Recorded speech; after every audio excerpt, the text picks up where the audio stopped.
కాబోలి శనగల curry అండి. పూరి కాంబినేషన్‌లోకి సూపర్‌గా ఉంటుంది. ఎలా చేయాలో చూద్దాం. ఫస్ట్ బాండిల్ పెట్టాం. బాండిల్‌లో ఆయిల్ వేసాం. ఆయిల్ హీట్ అయింది. కొన్ని తర్వాత వేగనిద్దాం. తర్వాత ఎండుమిర్చి, తర్వాత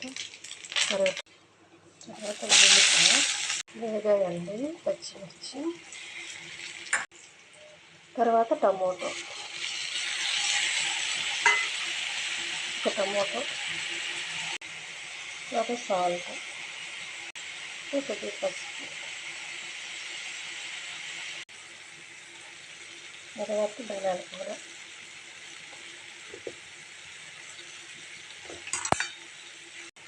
తర్వాత చిల్లీ పౌడర్ 2 టీ స్పూన్.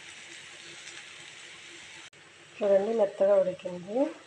ఇప్పుడు కాబోలి శనగలు బాయిల్ చేసి ఉడకవచ్చు.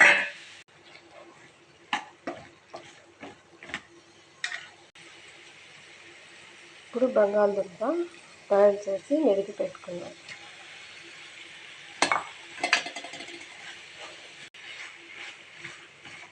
ఇంకా కలిపేసాను. ఇప్పుడు గరం మసాలా అండి.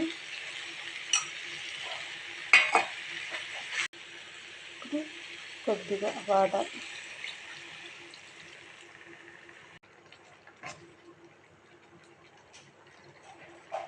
వేసేసాను. సరిపోయింది.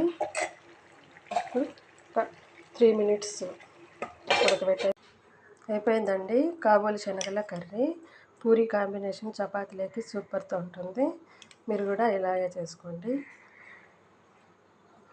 మీరు చేసుకుని తిన్న తర్వాత కామెంట్ చేయండి, ఎలా ఉందో చెప్పండి.